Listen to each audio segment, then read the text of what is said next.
को खत्म नहीं कर सकता है। दिल्ली की राजनीति करने वाले ऐसे लोग से खतरा नहीं है, खतरा हमारे बीच से है। जो लोग दलाली करके और कुछ लोग इस तरह का यहाँ पर काम कर रहे हैं, जिसके वजह से साथियों आपने देखा है कि क्या हुआ। अभी लोकसभा का चुनाव भी था, बहुत कम वोटों से रिजवी साहब उनको हरा पाए, बहुत कम वोट से। अब ये रिजवी साहब नहीं हराए, ये समाजवादी पार्टी के लोग कहते हैं कि हम लोग नहीं जीते हैं। हमको तो भाजपा के लोगों ने जिता दिया है। और भाजपा के कौन से लोग हैं? वो भाजपा के नहीं है, वो भाजपा के गद्दार हैं। और हम कह सकते हैं इस मंच से कि आपने पिक्चर देखा है ना, जो नहीं कहता है कि बाहुबली को कटप्पा ने क्यों मारा। तो ये जो राजनीति के कटप्पा है, इन्हीं सबों ने जो दलाल है, रमाशंकर विद्यार्थी इन दलालों से वोट मांगने नहीं गए थे, लेकिन रविंद्र कुशवाहा कैसे तीसरी बार सांसद हो जाएंगे, इनको बर्दाश्त नहीं हो रहा था। सलेमपुर लोकसभा की क्षेत्र की जनता अगर मुझको चुनाव हराती तो मैं 3000 से नहीं हारता साथियों, 50,000 1 लाख वोट से हारता। लेकिन हराया कौन? यही राजनीति के कटप्पा जो है, पार्टी में रह करके पीठ पर छुरा घोंपने का काम करते हैं। ऐसी गंदी राजनीति करने वाले लोगों के लिए ये जगन्नाथ चौधरी साहब का भी संदेश है कि ऐसे लोगों का बहिष्कार होना चाहिए, इनको राजनीति से खदेड़ देना चाहिए। ऐसे लोगों को राजनीति करने का कोई अधिकार नहीं। साथियों, आप सबसे मैं एक बात और कहना चाहता हूं। ये चौधरी साहब का परिवार जब मेरे पिताजी थे तब से आदरणीय दीनानाथ चौधरी साहब विधायक बने।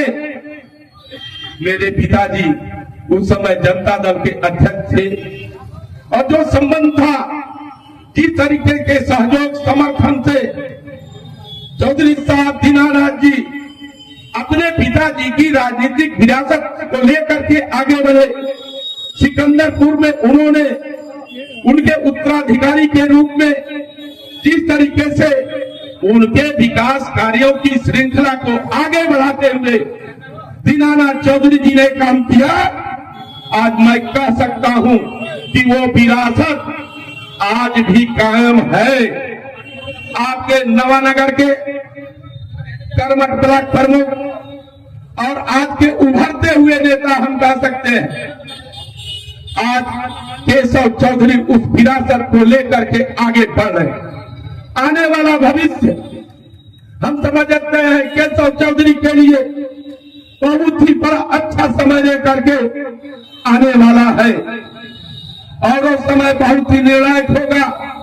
राजनीतिक परिवार में अगर सभ्य, सुशील, कर्मठ और लड़ने वाला उत्तराधिकारी है तो वो विरासत कभी खत्म नहीं होती है।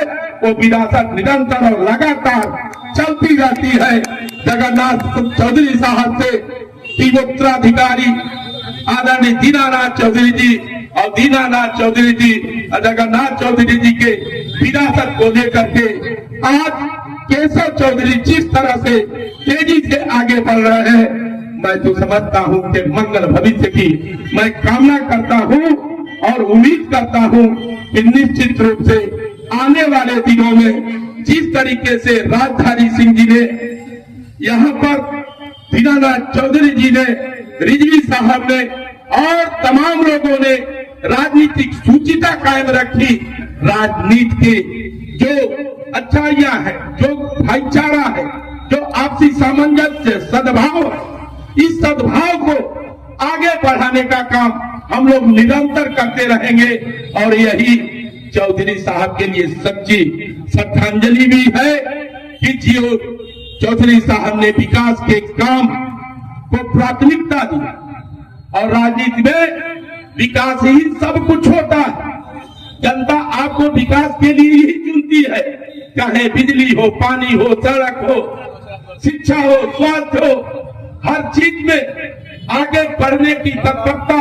हमारा क्षेत्र कितना तेजी से हर चीज से, हर सुविधाओं से लैस हो, यही हमारे सभी जनप्रतिनिधियों की पहली प्राथमिकता होती है। अगर तीसरी बात, इस विधानसभा क्षेत्र का प्रतिनिधित्व करते हुए रिजवी साहब आपके सामने है। अगर पिताजी से लेकर अपना हम मिला ले 6वीं बार, 6 बार हम लोग प्रतिनिधित्व कर रहे हैं लोकसभा में, तो जनता ऐसे पागल नहीं है कि बार बार आपको प्रतिनिधित्व करने का मौका देती है।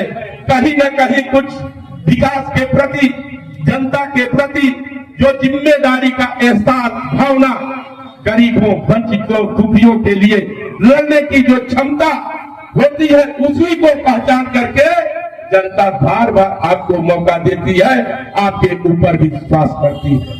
अभी हमारे साथी कम्युनिस्ट पार्टी के नेताजी कह रहे थे और कई बातें कह रहे थे, तो मैं आप सबसे कहना चाहता हूं, हमको याद है 1974 सोशलिस्ट पार्टी से हमारे पिताजी उस समय विधायक थे, मैं बहुत छोटा था, लेकिन याद है छोटे पर जब हम लोग सलेमपुर जाते थे, सोशलिस्ट पार्टी की जब रैलियां होती थी, सभा होती थी, तो उसमें नारा लगता था कि कमर तोड़ महंगाई है।